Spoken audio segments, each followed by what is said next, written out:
하나님은 영이시니 예배하는 자가 신령과 진리로 예배할지니라. 오늘도 저희들로 하여금 하나님의 전에 예배자로 서게 하시고, 그리고 주님을 예배로 섬길 수 있도록 은혜를 주셨사오니 주님 참으로 감사합니다. 성부, 성자, 성령 하나님 영광 받아 주시옵소서. 저희들에게 은혜 시간이 되게 하여 주옵소서. 우리 주 예수님의 이름으로 기도하옵나이다. 아멘. 영광과 존귀와 찬양을 받으시기에 합당하신 하나님 아버지, 2020년 다사다난했던 한 해를 마무리하는 예배에 불러주시니 감사와 찬양을 올려드립니다. 비록 비대면으로 예배를 드리지만 주님 함께하여 주셔서 우리의 예배를 받아주시옵소서. 이 시간 기도하옵기는 지금까지도 우리에게 긍휼을 베풀어 주시고 주신 은혜 안에서 살았음에도 말씀대로 살지 못하고 연약한 믿음과 게으른 신앙으로 살아왔음을 고백합니다. 우리의 교만과 위선을 용서하여 주시고 우리를 변화시켜 새로운 풍성과 인격으로 새해를 맞이하게 하옵소서. 이 나라 이 민족을 사랑하시는 하나님 아버지, 나라의 안녕을 책임지는 위정자들에게 하나님의 지혜와 명철을 더하여 주사 경제를 살리고 국가를 지킴에 부족함이 없게 하시고 바이러스의 치료제와 백신을 신속하게 공급할 수 있도록 주님의 지혜를 덧입혀서 그 속에서 주님의 뜻을 깨닫게 하옵소서. 고통 가운데 신음하고 있는 북녘의 동포들을 긍휼히 여겨주시고 복음으로 통일되게 하여 주옵소서. 세계 각지에서 선교하시는 선교사님들에게 권능을 허락하사 그들이 가는 곳마다 회개의 역사가 나타나게 하시고 복음이 널리 전파되게 하옵소서. 교회를 통하여 역사하시는 주님, 이 지역의 복음을 위하여 우리 교회를 세우시고 구원의 사명을 감당하게 하시니 감사를 드립니다. 처음 세우신 뜻을 끝날까지 간직하고 사명 감당할 수 있도록 인도하여 주시옵소서. 거룩하신 하나님, 우리 담임 목사님을 위해 기도합니다. 방송 선교, 유튜브 선교 등 많은 일을 하고 계십니다. 모든 일 감당할 수 있도록 영육간의 강건함으로 붙드시고 성령으로 기름 부어 주옵소서. 사랑이 많으신 예수 그리스도 이름으로 기도드립니다. 아멘. 은혜 받으실 하나님의 말씀은 전도서 7장 14절 말씀을 보겠습니다. 형통한 날에는 기뻐하고 곤고한 날에는 되돌아보아라.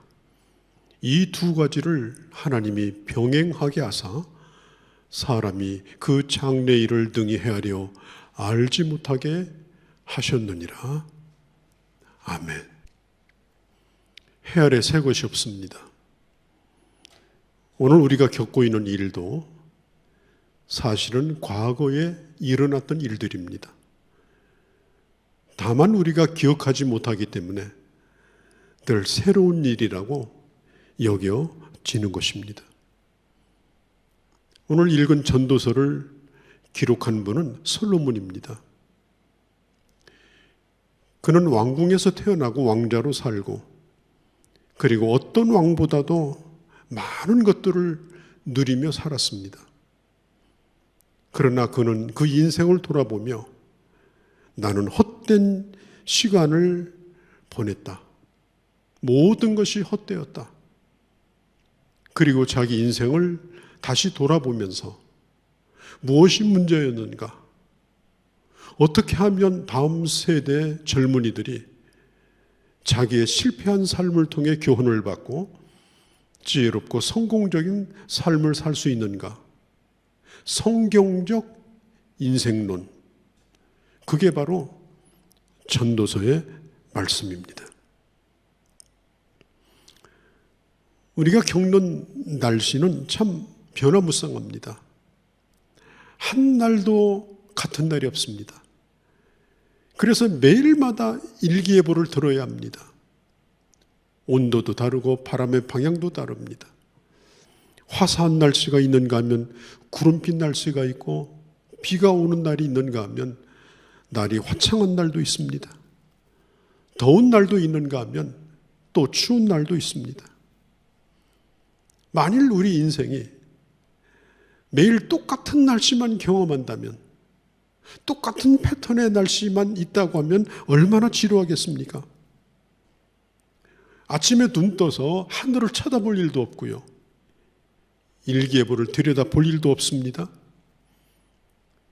그래서 늘 긴장하고, 겨울에는 봄을 기대하고, 봄에는 또 여름을 기대하는 거 아니겠습니까? 우리 인생도 날씨와 같습니다. 그래서 하루도 마음 놓을 수가 없지만, 그러나 지루할 시간도 없습니다. 정말 복잡단안하지만은 그것 때문에 우리는 많은 일을 겪으면서 살았던 인생의 길이보다 더 많은 교훈과 더 많은 것들을 배울 수가 있는 것입니다. 하나님께서는 양손에 두 가지를 가지고 계십니다. 한 손에는 형통이라는 것, 또 한 손에는 고통이라는 것. 어떤 때는 형통으로 기웁니다. 어떤 때는 고통으로 기웁니다. 그러나 그 어떤 것도 하나님의 손에서 떠난 적이 없습니다. 끊임없이 추락하는 것 같은 고통이지만 그것도 하나님의 손 안에 있는 것이요, 그리고 이 기쁨이 영원히 계속될 것 같지만 그것도 하나님의 손에 있어서 언젠가는 또 슬픔으로 바뀔지 모르는 것입니다.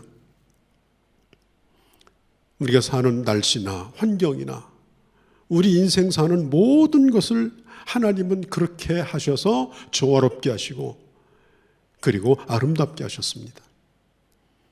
그래서 전도서 3장 1절에서 11절에 보면 하나님은 때를 따라서 아름답게 하셨다. 하나님은 때를 따라서 아름답게 하셨다. 그리고 그 때는 하나님의 주권 가운데서 정하신 때이다. 오늘 14절 바로 이전에 13절에 보면 하나님이 행하시는 일을 보라. 하나님이 행하시는 일을 보라. 누가 하나님이 굽게 하신 것을 곧게 만들겠는가? 우리는 기억해야 합니다. 인간이 가지고 있는 지혜와 인간이 가지고 있는 능력이 만능키가 아닙니다.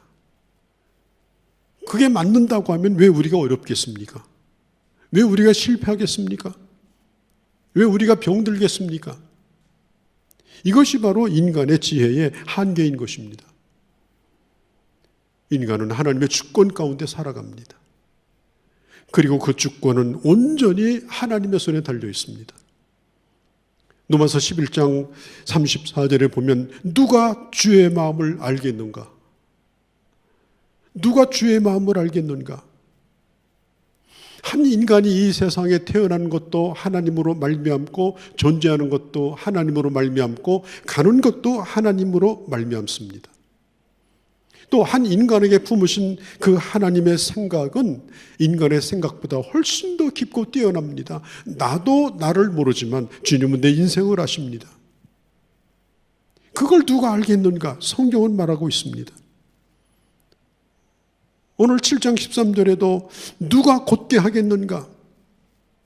하나님이 해가시는 일을 누가 변경시킬 수 있겠는가? 우리는 하나님이 하시는 일을 섭리 혹은 경륜이라고 말하죠. 이 하나님의 섭리와 경륜은 절대적인 것입니다. 인간이 바꿀 수 없는 것입니다. 노력하고 애쓴다고 되는 게 아닙니다. 그래서 우리 주님은 너희가 걱정함으로 키를 한 자나 더할 수 있겠느냐? 너희가 걱정함으로 너의 생명을 잠깐이라도 연장시킬 수 있겠느냐? 불가능하다라고 하는 것입니다. 하나님은 우리에게 우리 용모의 한계도 주셨고, 우리 지능의 한계도 주셨고, 그리고 우리 능력의 한계도 주셨고, 그리고 우리 생명의 한계를 주셨습니다. 그리고 그 한계 안에서 우리는 살아가는 거예요. 그것으로 감사해야 되는 거예요. 그걸 받아들여야 되는 거예요. 내가 가진 용모에 대하여 끊임없이 불평하면서 그 얼굴에 손대기 시작하면 나중에는 절단납니다. 감사하는 게 중요해요. 그리고 하나님의 은혜를 끊임없이 받으면 얼굴이 달라져요. 그걸 인상이 달라진다 그렇게 말합니다. 표정이 달라지고 인상이 달라지고 은혜형으로 바뀝니다. 어떤 사람은 뛰어난 미모를 가졌는데도 사람을 놀라게 하는 두려움이 있습니다. 어떤 사람은 보통인데도 어마어마한 은혜를 품고 있습니다. 그게 중요한 거죠. IQ도 마찬가지입니다. 인간의 어떤 지능적인 능력을 측정하는 것을 우리가 지능지수라고 말하죠. 그러나 그것이 인간을 성공시키는 데에 크게 좌우하지 않는다는 사실을 많은 연구를 통해서 밝혀지고 있습니다. 인간이 성공하는 데는 지능지수뿐 아니라 인간관계, 삶에 대한 태도, 긍정적인 생각, 그리고 그가 가지고 있는 성격들, 이런 것들이 그 사람의 성공과 실패를 좌우한다는 것을 증명하고 있습니다. 오늘 많은 사람들이 이렇게 만나보면 나 중학교 때 나 IQ가 2자리였어. 나 중학교 때 IQ가 3자리였어. 그리고 평생 그 컴플렉스에 빠져서 고민하며 좌절하며 사는 사람이 있어요. 여러분, 사실 그건 아무것도 아닙니다. 하나님의 모든 주권 가운데 하나님은 우리의 인생을 두셨습니다. 그 어떤 것보다 중요한 게 뭐냐? 바로 생각하는 겁니다. 파스칼은 인간은 생각하며 존재하는 동물이라고 그랬죠. 그런데 생각대로 되는 것이 아니라는 것을 이렇게 말합니다. 갈대와 같다.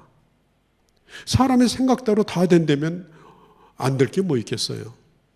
그러나 인간은 갈대와 같이 약한 존재이기 때문에 생각과 현실 속에서 끊임없이 갈등하며 사는 것이 바로 인간입니다. 그리고 창세기 6장에 보면 5절에 여호와께서 인간의 죄악이 관영함과 그 생각이 항상 악할 뿐임을 보시고 노아의 홍수를 준비하셨다고 했습니다. 사람의 생각은 항상 악합니다. 선한 중에도 악합니다. 거룩한 일도 악한 게 있습니다. 그래서 인간은 그 생각이 얼마나 중요한가. 생각에 의해서 그 사람의 삶이 바뀌어버려요. 생각에 의해서 똑같은 환경을 경험하는데도 결과가 달라져요. 오늘 전도자는 2가지의 날을 말합니다. 기쁨의 날과 곤고의 날. 그러면 우리는 기쁨의 날에는 무슨 생각을 해야 될까요? 그리고 곤고한 날에는 무슨 생각을 해야 될까요? 이것이 매우 중요합니다. 첫 번째로 오늘 14절에 보면 형통한 날에는 기뻐하고, 형통한 날은 잘 되는 날이에요. 잘 나가는 날이에요. 번영하는 날이에요. 잘 벌리는 날이에요. 마음이 평안한 날이에요. 사람들이 나를 알아주는 날이에요. 영광스러운 날이에요. 건강한 날이에요. 그럴 때 어떻게 해야 되느냐? 그럴 때는 기뻐하라. 그것을 누려라. 그것에 감사해라 하는 겁니다. 그래서 전도서에 보면 이 누리라는 말, 이 enjoy라는 말이 자주 나와요. 전도서 3장 12절과 22절에 보면 사람이 사는 날 동안 기뻐하는 것보다 더 나은 것이 없는 줄을 내가 알았노라. 내 소견에는 사람이 자기 일에 즐거워하는 것보다 나은 것이 없나니 그것이 하나님이 인간에게 주신 분복이라. 하나님은요, 내가 조그만 것에도 즐거워하기를 원하셔요. 조그만 것에도 기뻐하기를 원하셔요. 아침에 일어났어도 마음이 기쁘고, 음식을 먹을 때도 기쁘고, 밤에 잠자는 것도 기쁘고, 아침에 일어나는 것도 기쁘고, 부모 형제가 있어서 기쁘고, 처자식이 있어서 기쁘고, 내가 오늘 할 수 있다는 일이 있어서 기쁘고, 모든 일들을 통해서 그것으로 기뻐하는 것, 그것을 하나님이 원하시는 거예요. 분명한 것은 하나님께서 내게 형통한 은혜를 주신 이유는 뭐냐? 마음껏 기뻐해라.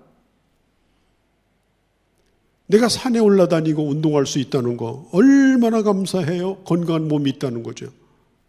그래서 범사를 긍정적으로 하나님이 주신 은혜로 여기고 기뻐할 줄 알고 사는 사람이 바로 그게 행복한 사람이고, 그리고 하나님이 그런 행복을 주시기를 원하는 것입니다. 그런데 우리가 주의할 게 있습니다. 사람은 기뻐하는 것으로 끝나지 않아요. 방탕과 방임으로 흘러갑니다.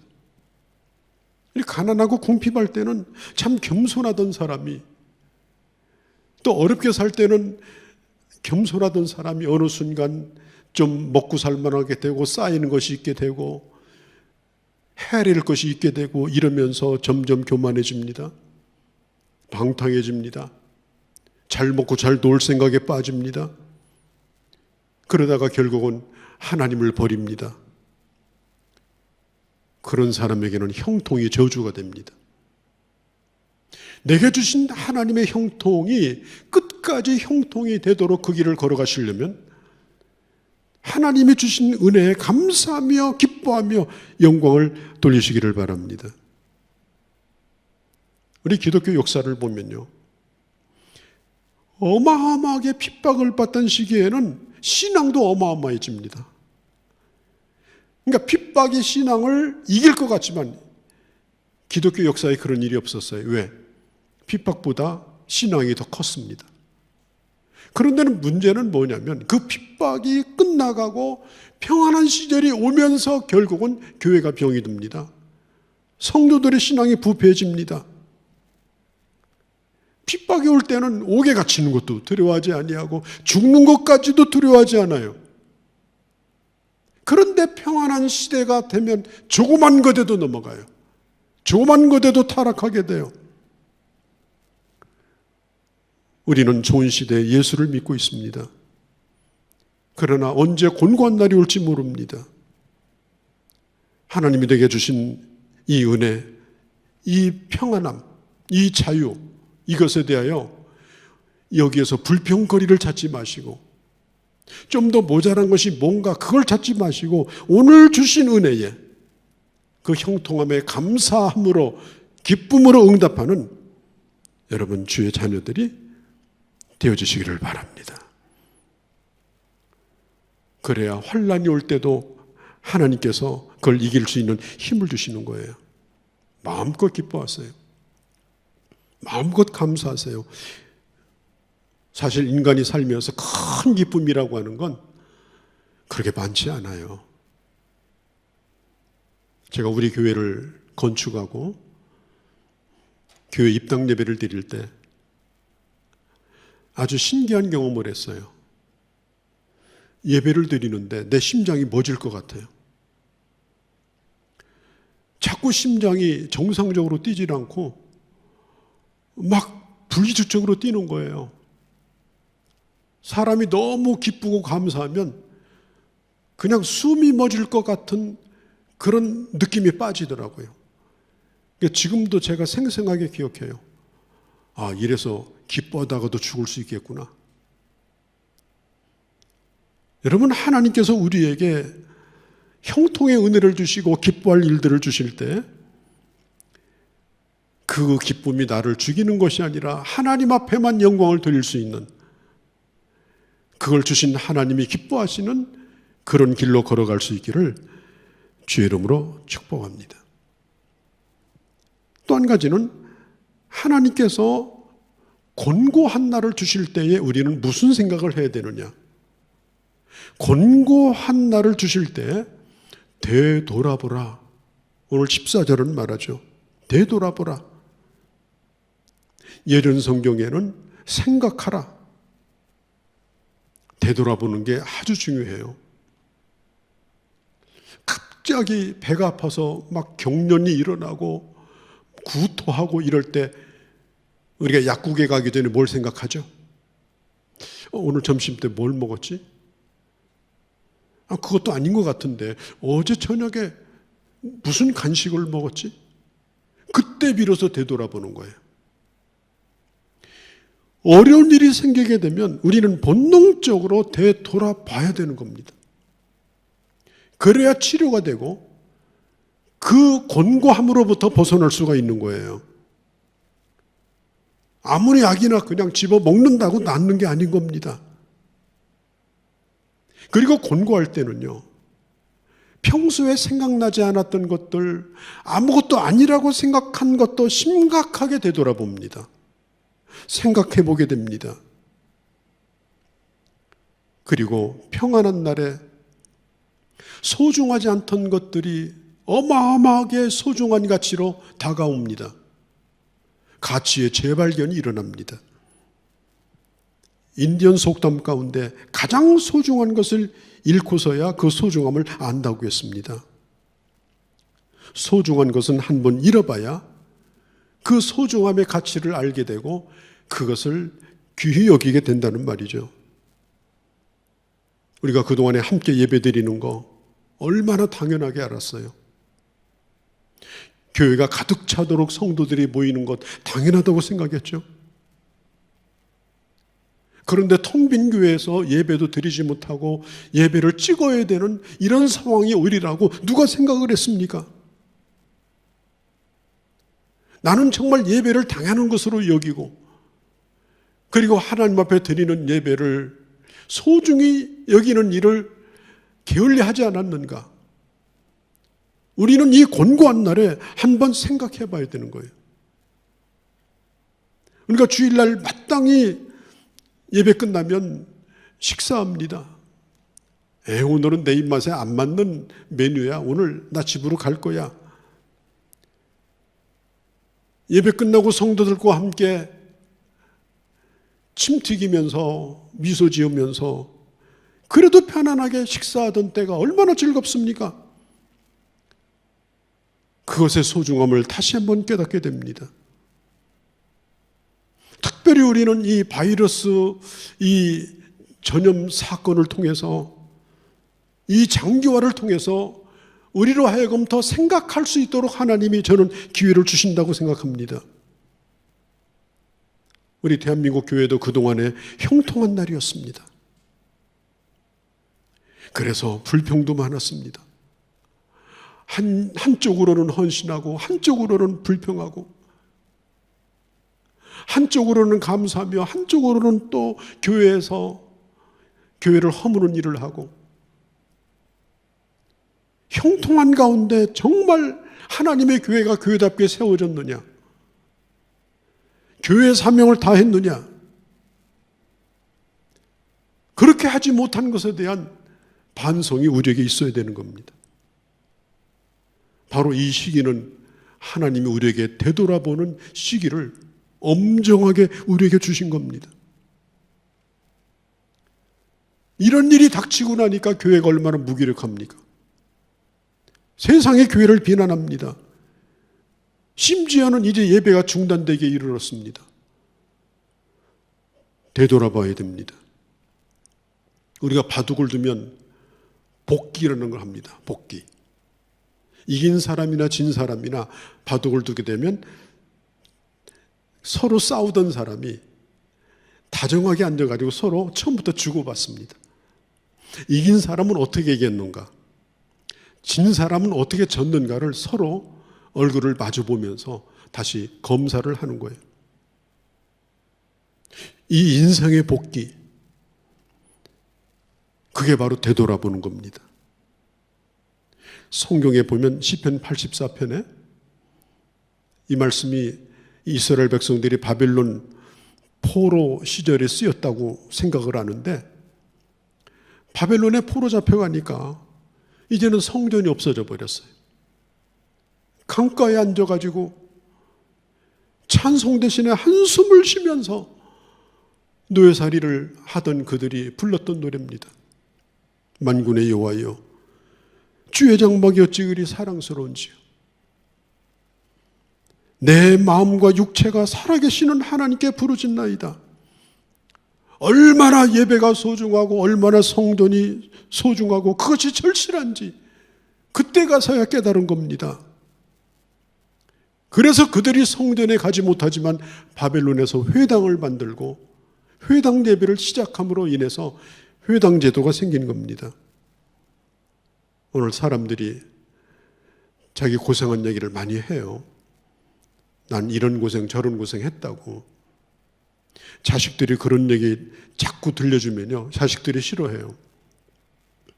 그걸 통해서 뭘 배웠는지, 어떤 교훈을 받았는지 그걸 얘기해 주지 않냐고 고생스러운 얘기만 하면 스트레스 받아요. 과거를 통해서 배우지 못하고 과거 얘기만 하는 것은 전혀 유익하지 않습니다.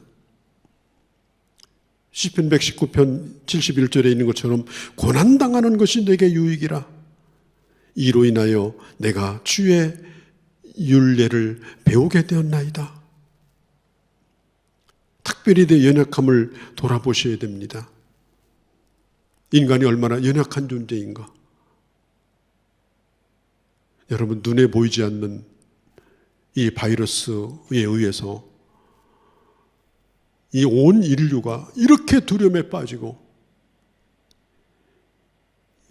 이제는 전 세계적으로 100여만 명이 넘는 사람이 죽음에 이르고 두려움에 빠지는 이걸 보면서 인간의 연약함이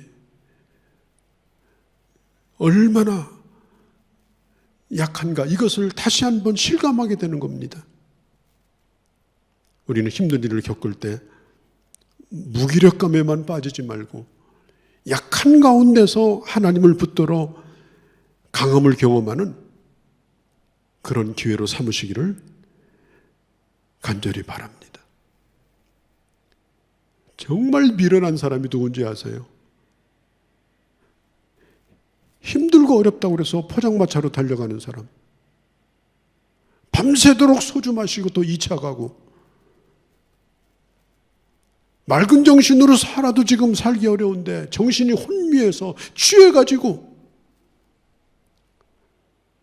그 정도 됐으면 이제 정신 차려야 되겠다. 이제 맑은 정신으로 살아야 되겠다. 현실을 기피하지 말고 다시 한번 지혜를 짜서 다시 시작하는 것, 그게 지혜자가 아니겠습니까?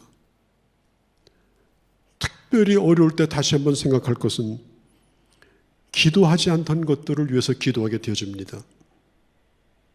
저는 오늘도 우리나라를 위해 기도했습니다. 그리고 고통 겪는 많은 분들을 위해서 기도했습니다. 또 평소에 기도하지 않던 우리 성도들 한 사람 한 사람들을 생각나는 대로 오늘은 꽤 오랜 시간 기도했습니다. 이런 어려움을 겪어보니까 나를 위한 기도보다는 이제는 기도가 확장되어질 뿐 아니라 그 기도가 더욱더 하나님을 향해 가까이 가는 걸 저는 경험하게 됩니다. 힘들고 어려울 때에 우리가 꼭 배워야 될 것은 우리의 신앙생활이 사람을 멀리 하는 것으로 끝나는 것이 아니라 하나님과 더 가까워지는 그런 경건의 시간으로 만들어가야 될 줄로 믿습니다. 특별히 여러분들 힘들고 어렵다고 해서 자책감에 빠지면 안 됩니다. 성경에 나와 있는 욥은 그의 친구들이 와서 너 뭔가 잘못했으니까 그런 어려움을 겪는다, 그런 조언을 해줄 때 이 욥은 엄청난 마음의 고통을 받았습니다. 모든 고난은 다 죄 때문은 아닙니다. 모든 재난도 다 죄 때문은 아닙니다. 죄책감에 빠져서 고민하고 좌절하면 안 됩니다. 그렇지만 내 자신을 돌아볼 수 있는 기회로 삼는 것은 참으로 지혜로운 것입니다. 왜냐? 이 지상에서 일어나고 있는 2020년 현재 이 대한민국에서 일어나고 있는 이 모든 일들은 하나님의 주권이고 하나님의 섭리인 것입니다. 터널 하나를 지나가는 겁니다.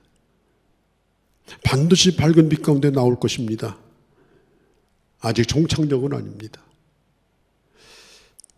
이제 2020년도를 마무리를 할 시간이 되었습니다. 전도서 7장 8절에 보면 이렇게 말합니다. 일의 끝이 시작보다 낫고, 일의 끝이 시작보다 낫고,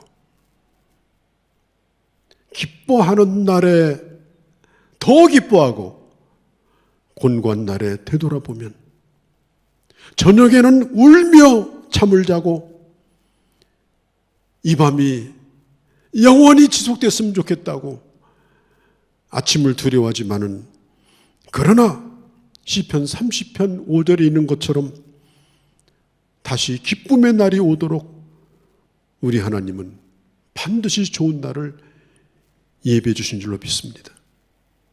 잠언 16장 9절에 있는 것처럼 사람이 자기 마음으로 길을 계획한다 할지라도 그 걸음을 인도하시는 분은 하나님이라고 했습니다. 기쁨과 곤고가 끊임없이 반복되었던 이 한 해, 오늘 이 시간 지금이야말로 다시 되돌아볼 시간이며, 그리고 아름다운 끝을 향해서 다시 한번 마음을 다잡고, 그리고 주의 말씀을 붙들고 주님 안에서 형통한, 그리고 승리하는, 멋지게 올 한 해를 마무리하고 새해를 출발할 수 있는 그런 하나님의 사람들이 되어주시기를 바랍니다. 거룩하신 우리 아버지, 주님은 양손에 곤고와 형통을 쥐고 계십니다. 곤고도 하나님의 손에 있고 형통도 하나님의 손에 있습니다. 내가 행복해도 주 안에서요, 내가 고통스러워도 주 안에서입니다. 끊임없이 이것이 기울며 우리 인생이 요동친다 할지라도 모든 것을 통해서 배우게 하시고 지혜롭게 하시고 특별히 되돌아보게 하시고, 그리하여 더 나은 미래를 향해 갈 수 있는 그런 기회가 되도록 은혜 베풀어 주옵소서. 올 이 한 해도 이렇게 하여 일의 시작보다 끝이 아름다운 연말이 되게 하시고, 참으로 주님 안에서 더욱더 소망 가운데 한 해를 시작하는, 또 형통의 길로 인도하시는 하나님의 놀라운 은혜를 우리 모두에게 베풀어 주시옵소서. 우리 주 예수님의 이름으로 기도하옵나이다. 아멘. 자, 우리 찬송하시겠습니다.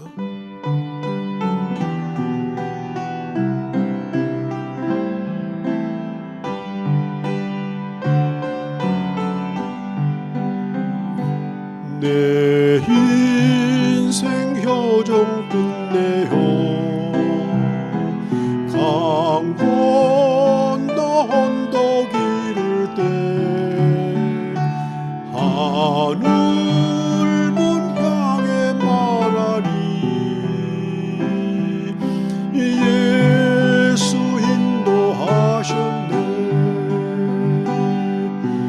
매일 발걸음마다 예수 인도하셨네 나의 무거운 죄 짐을 모두 벗고 하는 말 예수 인도하셨네 이것이 밭길 인생은 허덕이면서 갈 때에 시험과 환난 많으나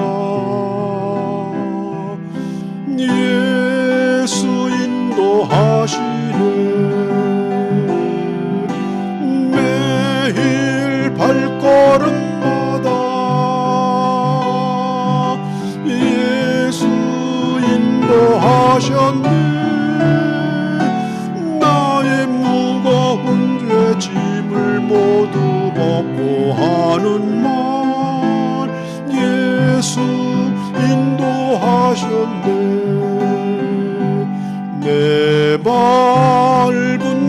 발걸음마다 주 예수 보살피시사 승리의 해가 부르며 주를 찬송하리라. 매일 발걸음마다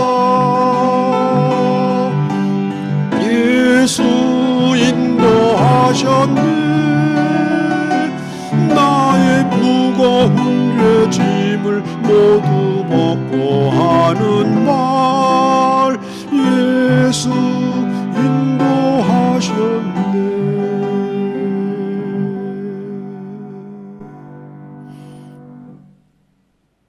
지금은 우리 주 예수 그리스도의 은혜와 하나님 아버지의 극진하신 사랑하심과 성령 하나님의 감화 감동 역사 인도하심이 올 한 해를 마무리하면서 다시금 한 해를 되돌아보고 기쁨과 감사로 하나님 앞에 영광을 돌리며 주를 예비한 귀한 주의 자녀들 머리머리 위에와 이 땅에 있는 주의 몸된 교회와 사랑하는 대한민국과 모든 열방 가운데 이제로 영원히 함께 계실지어다.